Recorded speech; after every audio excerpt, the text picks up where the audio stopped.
Hi, welcome to YoYo TV. Telangana రాష్ట్రంలో ప్రధాన పార్టీలైన కాంగ్రెస్, బీఆర్ఎస్, బీజేపీ దూకుణ్ణి ప్రదర్శిస్తున్నాయి. అన్ని పార్టీలు తమ రాజకీయ ఉనికిని చాటుకోవడానికి విశ్వ ప్రయత్నాలు మొదలుపెట్టాయి. కొద్ది రోజుల నుండి మౌనంగా ఉన్న బీఆర్ఎస్ పార్టీ సవాళ్లు ప్రతి సవాళ్లు విసురుతూ వార్తల్లో నిలుస్తోంది. ఇటీవల కేసీఆర్ సైతం తన మౌనాన్ని పక్కన పెట్టి కాస్త స్పీడ్ని పెంచారు. దీనికి కారణం కూడా లేకపోలేదు. కాంగ్రెస్ ప్రభుత్వం పథకాల అమలు అంశం కొంచెం జాప్యం కావడం, పార్టీకి కొంత గ్రాఫ్ తగ్గడం, పార్టీలో అంతర్గత సమస్యలు బయటకు పొక్కడంతో ఈ అంశాలే ప్రస్తుతం గులాబీ బాస్కు ప్రధాన అస్త్రాలుగా మారిపోయాయి. రానున్న లోకల్ బాడీ బల్దియా ఎన్నికలే లక్ష్యంగా కేసీఆర్ తన రాజకీయ వ్యూహాలకు పదును పెడుతున్నారు.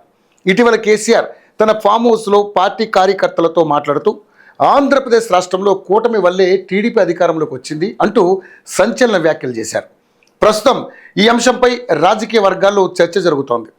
ఎన్డీఏ కూటమి తెలంగాణలో పాగా వేయాలని, తెలంగాణలో రాజకీయ కుట్రలకు తెరలేపుతున్నారని కేసీఆర్ తెలిపారు. 10 ఏళ్లు బీఆర్ఎస్ హయాంలో తెలంగాణ ప్రశాంతంగా ఉందన్నారు. ప్రస్తుతం కాంగ్రెస్ ప్రభుత్వం వల్ల ప్రజలు హరిగోసపడుతున్నారని ఆగ్రహం వ్యక్తం చేశారు. రాబోయే రోజుల్లో మళ్లీ బీఆర్ఎస్ అధికారాన్ని చేపడుతుందని కేసీఆర్ జోష్యం చెప్పారు.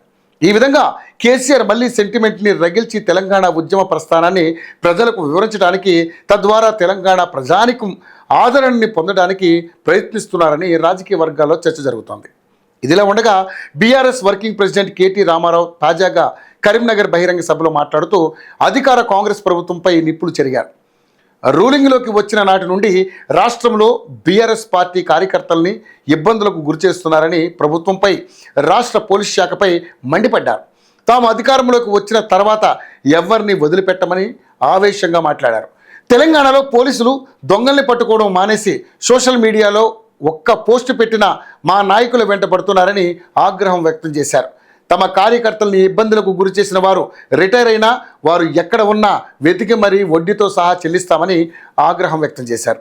నేను కేసీఆర్ అంత మంచివాణ్ణి కాదంటూ ఊగిపోయారు కేటీఆర్. ఇదిలా ఉంటే బీదర్లో కేసీఆర్ ప్రింటింగ్ ప్రెస్ పెట్టి దొంగ నోట్లు ముద్రించి ఆ డబ్బుని ఎన్నికల్లో పంచిపెట్టారని బీజేపీ కేంద్ర సహాయ మంత్రి బండి సంజయ్ చేసిన ఆరోపణలపై కూడా కేటీఆర్ ఘాటుగా స్పందించారు.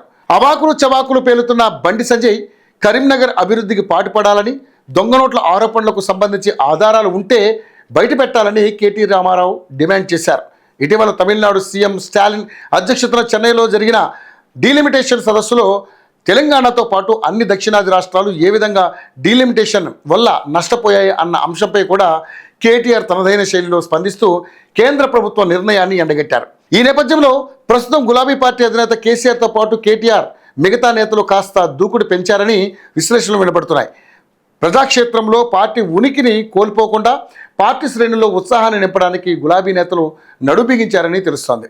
ఏప్రిల్ నెలాఖరులో వరంగల్లో జరగబోయే భారీ బహిరంగ సభ ద్వారా తమ సత్తా చాటాలని కారు పార్టీ కదం తొక్కుతుందన్న వార్తలు జోరందుకున్నాయి. ఈ సందర్భంగా గులాబీ బాస్ కేసీఆర్ తెలంగాణ సమాజానికి బీఆర్ఎస్ భవిష్యత్తు కార్యాచరణ గురించి అనేక అంశాలు వివరించనున్నారని వార్తలు రాజకీయ వర్గాల్లో ఆసక్తిని రేకెత్తిస్తున్నాయి.